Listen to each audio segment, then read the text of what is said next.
చాలా మంది ఎక్కడో హైదరాబాద్ లో కూర్చొని మీరు వెళ్ళొద్దు అని ఫోన్లు చేస్తా ఉన్నారని.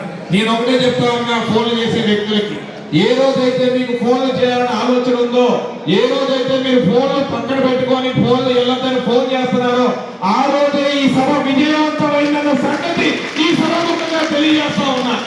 ఎందుకంటే ఒక యువకుడు బయటకు వచ్చి ఆర్య వయసులో రాజకీయాల్లోకి రావాలి, ప్రజలకు సేవ చేయాలి, అలాంటి ఒక రాజకీయ సదస్సుని ఏర్పాటు చేసి బయటకు వచ్చి ఏర్పాటు చేస్తామంటే అందరూ కూడా చేయించి సహకరించాల్సింది పోయి రకరకాలుగా మాట్లాడటం చాలా దారుణమైన విషయం.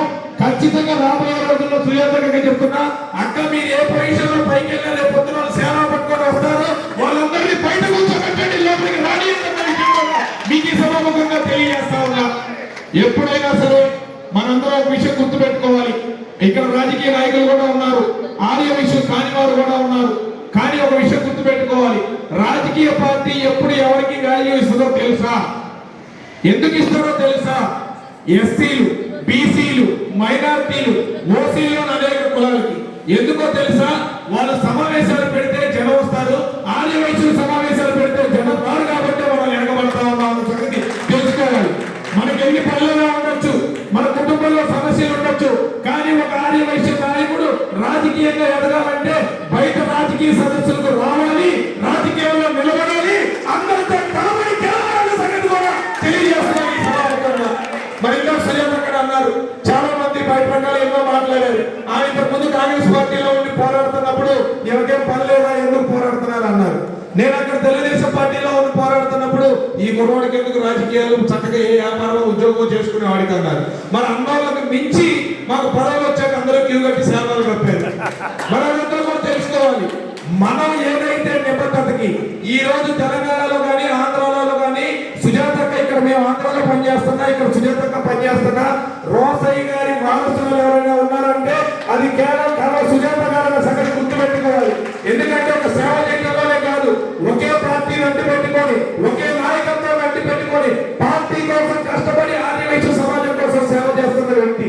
ఏ విధంగా అయితే మన రోసయ్య గారు అనుకున్నారో ఇక్కడ సుజాతక్క కూడా అదే విధంగా పనిచేస్తా ఉంది. ఇందాక కొంతమంది పేర్లు చెప్పారు, మొన్న ఒక పార్టీ, అంతకుముందు ఇంకో పార్టీ, ఇవాళ మళ్ళీ అధికార పార్టీకి వచ్చి మళ్ళీ మాకు న్యాయం చేయని అడుగుతా ఉన్నారు. అలాంటి వాళ్ళకి ఎప్పుడు కూడా న్యాయం జరగదు. పార్టీని అడ్డు పెట్టుకున్న వాళ్ళకి ఏ రాజకీయ పార్టీ అయినా న్యాయం చేస్తున్న సంగతి కూడా గుర్తుపెట్టుకోవాలి. మరి ఇందాక తప్పుడు వ్యాపారస్తుల గురించి చెప్పారు, చెప్పారు వ్యాపారస్తులు మనం డొనేషన్స్ ఇస్తాం సార్, మనం సేవ చేస్తాం సార్, మనం పబ్లిసిటీ చేస్తాం, రాజకీయ పార్టీలు గవర్నమెంట్ రావడానికి మన అందరం కూడా ఓట్లేమని అడుగుతాం, కానీ మనకు అధికారం రావట్లేదంటే వచ్చేవారు ఎవరు? రేపు రాబోయే ఎలక్షన్స్ ఉన్నాయి, ఎంతమంది బయటికి వచ్చి మాకు సీటు కావాలని పోరాడతారు, ఎలక్షన్ లో నిలబడతారు, అందరినీ కలుపుకొని గెలుస్తారన్న సంగతి కూడా మనం లెక్కలేసుకోవాల్సిన అవసరం ఉంది. ఇందాక చెప్పినట్టు రాజకీయ నాయకులు అనగానే ఎప్పుడైతే మనకొద్దు, మనం ఎందుకు, మనం సైలెంట్ అయిపోదాం అని అంటారు. దయచేసి పెద్దలందరూ కూడా అలాంటి పరిస్థితి తీసుకురాకండి. ఎందుకంటే ఓట్లు మనవి, డబ్బులు మనవి, సేవ మనది, పబ్లిసిటీ మనది, రాజకీయంగా కూర్చోవలసింది మనమే అన్న సంగతి గుర్తుపెట్టుకోవాల్సిన అవసరం ఉంది.